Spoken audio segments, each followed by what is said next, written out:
Malam ini gue pengen kalian juga mendengarkan cerita-cerita mistis ya guys. Salah satunya mungkin kalian sudah tahu nih ya para YouTuber yaitu RJL 5 guys. Kali ini ada sebuah cerita nih judulnya Sendirian Naik Bus Hantu Saat Mudik Lebaran. Gak terlalu lagi kita dengerin.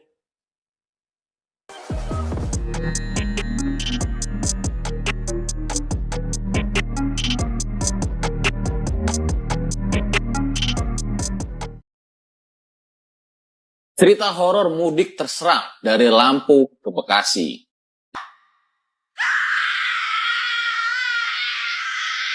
Jadi guys, kisah ini tuh lagi viral di RJ5 YouTube channel. Aisyah namanya. Saat itu dia masih kelas 2 SMK. Nah, dia berencana untuk pulang ke kampungnya di Lampung untuk mengambil ijazahnya. Awalnya biasa-biasa aja tuh, dia naik bus ya dari rumahnya di Bekasi, lalu sampai ke Pelabuhan Merak, lalu naik kapal lah dia. Nah, pas dia naik kapal itu, tiba-tiba dia ngeliat keluar, loh, kok gunung kembarnya ada 4 ya? Biasanya perasaan gue tuh ada 3 dah. Apa emang gue salah hitung apa gimana? Tapi ya udahlah, dia terus berjalan menuju ke rumahnya. Ketika dia sampai di rumah, semuanya berjalan normal-normal aja tuh. Lalu, di situ dia diberi semacam air minum yang sudah didoakan. Karena memang Aisyah ini suka kesurupan kalau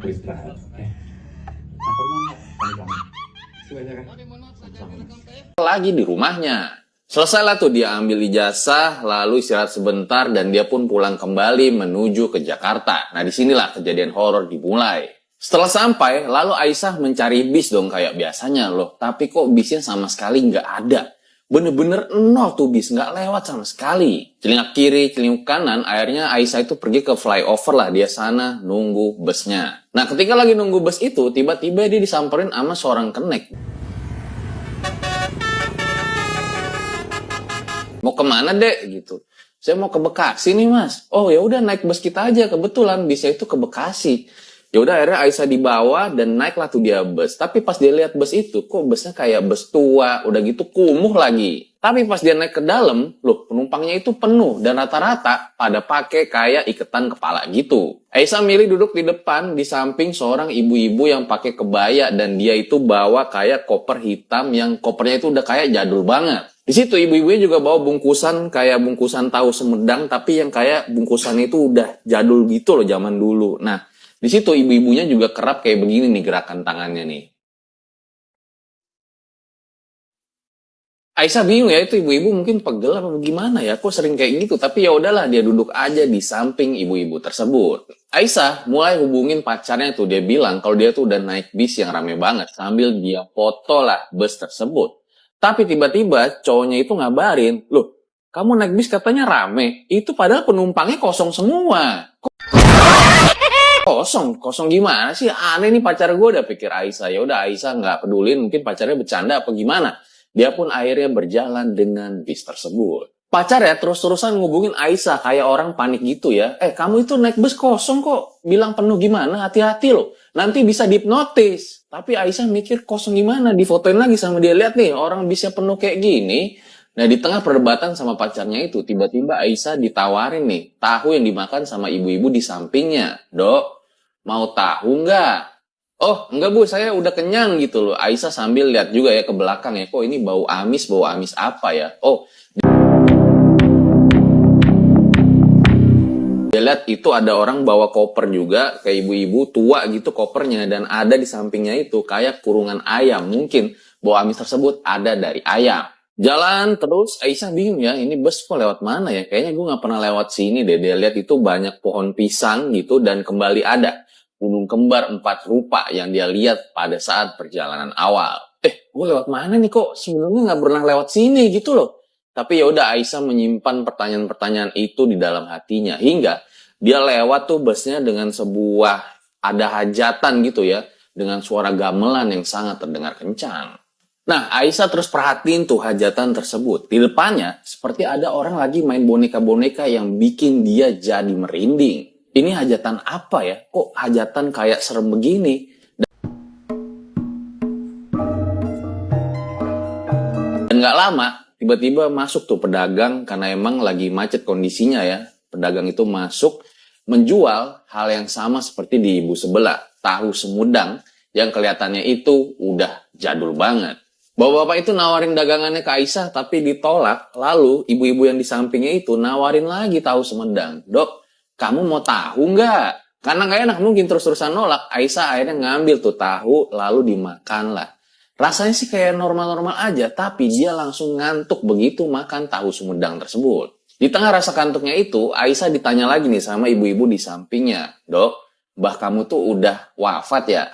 Loh, ini orang kok bisa tahu dari mana gitu loh. Dan lagi-lagi si ibu itu nanya, kamu ini anak kedua ya sebenarnya? Lagi-lagi di situ Aisyah bingung, kok orang ini bisa tahu? Padahal dia sama sekali nggak cerita apa-apa ke ibu tersebut. Lalu akhirnya Aisyah pun tertidur. Nah, di tengah tidurnya itu, dia seperti mendengar ya, kayak keneknya itu lagi nagih-nagihin uang buat bayaran gitu loh. Dan Aisyah pun kebangun, lalu dia ngasih uang 50.000 dan dikembaliin sama keneknya 30.000 antara sadar dan sadar. Loh, kok harganya murah banget ya? Kan harusnya nggak segitu.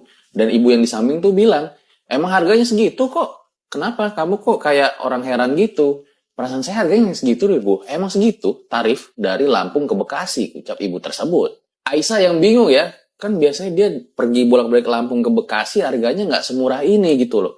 Tapi ya udahlah dia langsung buka handphone, ternyata pacarnya itu udah banyak ngubungin dan keluarganya itu udah pada panik. Takutnya Aisyah ini kenapa-kenapa karena takut ada kejadian kejahatan gitu loh. Dan Aisyah ini langsung diyasinin sama keluarganya di rumah agar dia itu dapat pulang dengan selamat. Nah, di situ juga lah, ibu-ibu yang di samping itu tiba-tiba marah sama Aisyah, ngebentak-bentak.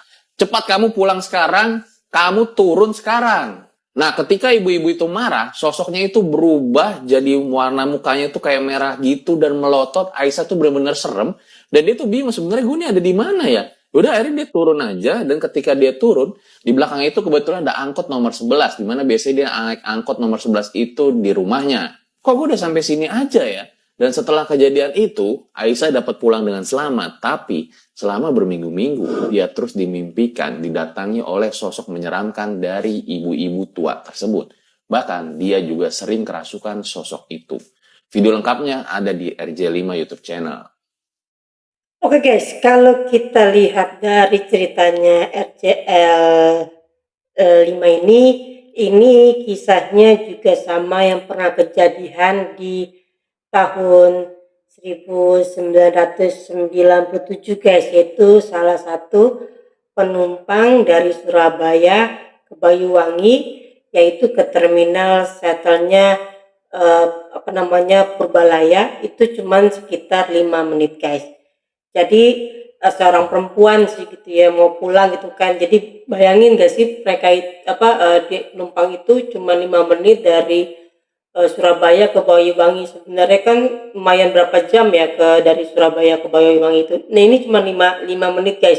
Ini kejadiannya di tahun 1997 ya. Bungu Rasi ternyata dia merupakan penumpang bus dari Banyuwangi.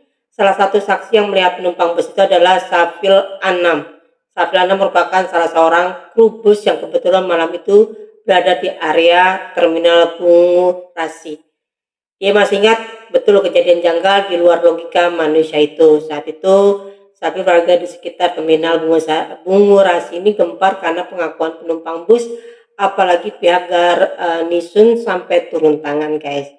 Dan ini kejadiannya tahun 97, bus dari Banyuwangi ke terminal Purabaya cuma 5 menit, yang diungkap oleh Safil dalam wawancara ketika ada 3 tim di 15 Oktober tahun 2021 guys. Ya ini belum di-up ya. Terus juga ada dari kejadian di tahun berapa ya kalau nggak salah, seorang penumpang laki-laki juga dari Bekasi kalau nggak salah mau ke Bandung deh. Itu juga ada tugas kayaknya naik bus hantu juga tuh guys sebenarnya ya. Nanti next ya kita akan angkat ya cerita sebenarnya sih kayaknya gue udah angkat ya di salah satu YouTube gue, mungkin kalian bisa cari, kayaknya gue udah pernah angkat cerita ini guys yang Purbalaya ini ya guys. Oke gitu aja bagaimana tentang pendapat cerita dari Arjela ini ya, hampir sama dengan beberapa kisah yang sudah pernah terjadi ya guys gitu, memang pernah mengalami juga gitu ya. Oke guys, nanti kita dengarkan cerita-cerita atau dengarkan misteri-misteri lagi gitu kan, jangan lupa komen, subscribe, dan like-nya guys gitu ya. Sebenarnya terkadang agak-agak ngeri-ngeri juga nih guys kalau malam-malam denger-dengerin yang agak mistis-mistis ya. Oke, selamat malam dan selamat istirahat.